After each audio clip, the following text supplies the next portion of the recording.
Hi friends, welcome to my channel. இந்த வீடியோவில் பாணன் கீழ்கணக்கு நூல்களில் ஒன்றான முதுமொழி காஞ்சி பற்றி தான் பார்க்க போகிறோம். முதுமொழி காஞ்சி நூல் தொடர்பான செய்திகள், மேற்கோள்கள் பற்றி இந்த வீடியோவில் பார்க்கலாம். இந்த வீடியோ குரூப் 4 படிக்கிற அனைத்து மாணவர்களுக்கும் இது யூஸ்ஃபுல்லாக இருக்கும்.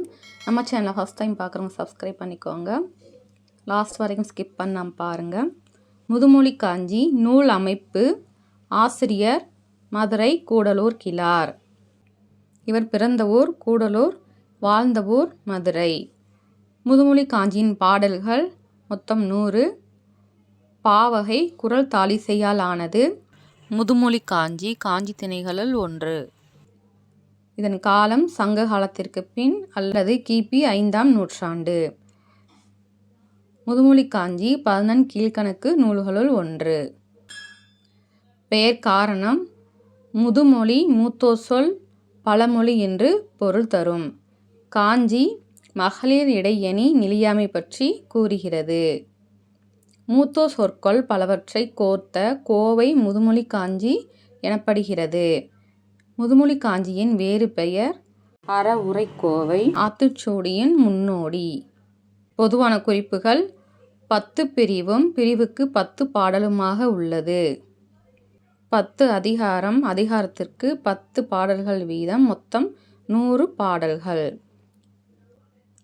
10 அதிகாரங்கள்: சிறந்த 10, அறிவு 10, பழியா 10, துவா 10, அல்ல 10, இல்லை 10, பொய்யா 10, எளிய 10, நல்கூர்ந்த 10, தாண்டா 10, மொத்தம் 10 தலைப்புகள்.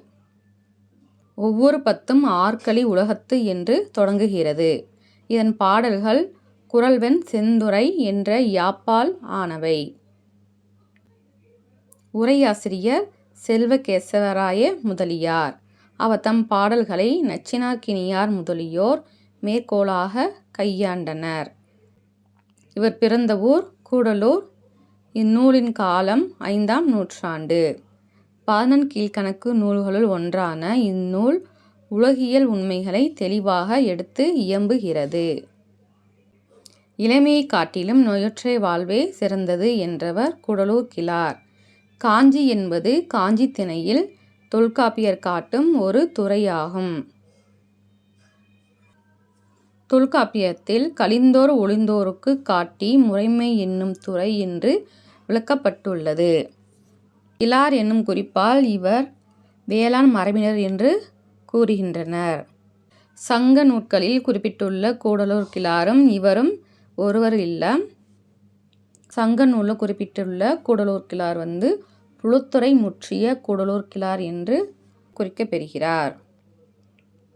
மேற்கோள்கள்: ஆற்களி உலகத்து மக்கட்கெல்லாம் ஓதலில் சிறந்ததென்று ஒழுக்கம் உடைமை, வன்மையிற் சிறந்தன்று வாய்மையுடைமை, மேதையிற் சிறந்தன்று கற்றது மறவாமை, ஈரமுடைமை ஈகையின் அறிப. இதெல்லாம் முதுமொழி காஞ்சியின் மேற்கோள்கள். முதுமொழி காஞ்சியை பற்றி 7th ஓல்டு புக்கில் ஃபஸ்ட் டேர்மில் கொடுத்துருக்காங்க. முதுமொழி காஞ்சி சிறந்த 10. சிறந்ததென கூறப்படும் 10 பொருளை தன்னகத்தை கொண்டிருப்பது சிறந்த 10. ஆற்களி உலகத்து மக்கட்கெல்லாம் ஓதலில் சிறந்தென்று ஒழுக்கமுடைமை. அதாவது கடலால் சூழ்ந்துள்ள இப்பூமியில் உள்ள மக்கள் அனைவருக்கும் கற்றலை விட ஒழுக்கமுடைமையே சிறந்தது.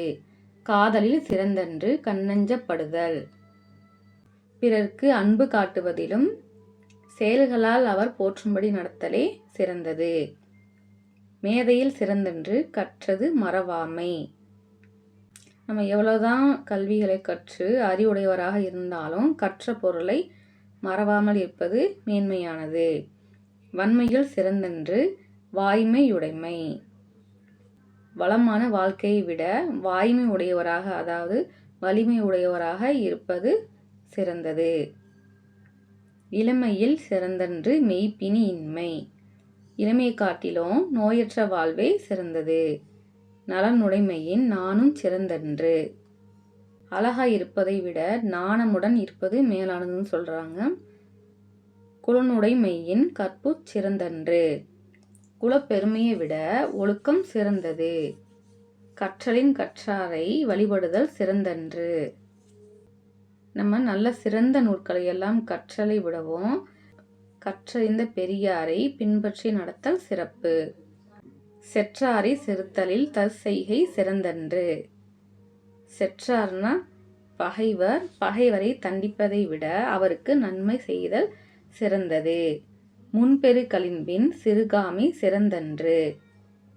நம்முடைய முன்னோர்கள் சேர்த்து வைத்த செல்வங்களை நம்ம பாதுகாத்தல் சிறந்ததுன்னு சொல்றாங்க. இதன் பொருள், கடல் சூழ்ந்த இவ்வுலக மக்கள் அனைவருக்கும் கற்றலை விட ஒழுக்கமுடைமையே சிறந்தது. பிறர்க்கு அன்பு காட்டுவதிலும் செயல்களால் அவர் போற்றும்படி நடத்தலே மேலானது. அறிவு நுட்பத்திலும் கற்ற பொருளை மறவாமை மேன்மையானது. வளமான வாழ்க்கையை காட்டிலும் வாய்மை உடையவராக வாழ்வது உயர்ந்தது. இளமையை காட்டிலும் நோயற்ற வாழ்வே சிறந்தது. அழகுடையவராக இருப்பினும் நாணமுடையவராக இருப்பதே மேலானது. குலப்பெருமையை விட ஒழுக்கமுடைமையே சிறந்தது. சிறந்த நூற்களை கற்றலை விடவும் கற்றறிந்த பெரியாரை பின்பற்றி ஒழுகுதல் சிறப்பு. பகைவரை தண்டிப்பதனை விட அவருக்கு நன்மை செய்தல் சிறந்தது. முற்காலத்து பெரிய செல்வத்தை பின்னர் குறைவுபடாமல் காத்தலே சிறந்தது.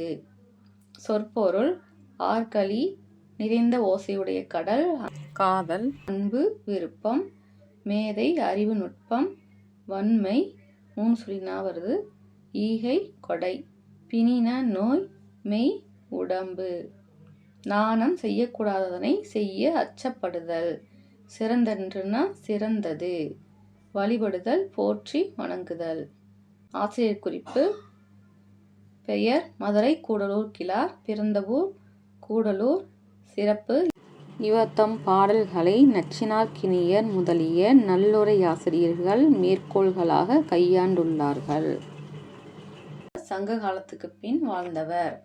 நூல் குறிப்பு: முதுமொழி காஞ்சி என்பது காஞ்சி திணையின் துறைகளுள் ஒன்று. 11 கீழ்க்கணக்கு நூல்களுள் ஒன்றான இந்நூல் உலகியல் உண்மைகளை தெளிவாக எடுத்து இயம்புகிறது. இந்நூல் அறவுரை கோவை எனவும் வழங்கப்படுகிறது. இதில் 10 அதிகாரங்கள் உள்ளன. ஒவ்வொரு அதிகாரத்திலும் 10 செயல்கள் உள்ளன. இந்நூல் 100 பாடல்களால் ஆனது. நூல் பயன்: முதுமொழி காஞ்சி கற்போரின் குற்றங்களை நீக்கி அறம்பொருள் இன்பங்களை அடைவதற்கான வழிமுறைகளை அறவுரைகளாக கூறி நல்வழிப்படுத்தும். கொஸ்டின்: முதுமொழி காஞ்சி என்பது காஞ்சி திணையின் துறைகளுள் ஒன்று. முதுமொழி காஞ்சியின் ஆசிரியர் கூடலூர் கிழார். இளமையை காட்டிலும் நோயற்ற வாழ்வே சிறந்தது. முதுமொழி காஞ்சி அறவுரை கோவை என வழங்கப்பெறும். கற்றலை விடவும் சிறந்தது ஒழுக்கமுடைமை. இந்த வீடியோ உங்களுக்கு யூஸ்ஃபுல்லாக இருந்ததுன்னா லைக் பண்ணுங்கள், உங்கள் ஃப்ரெண்ட்ஸுகளுக்கும் ஷேர் பண்ணுங்கள். தேங்க்ஸ் ஃபார் வாட்சிங்.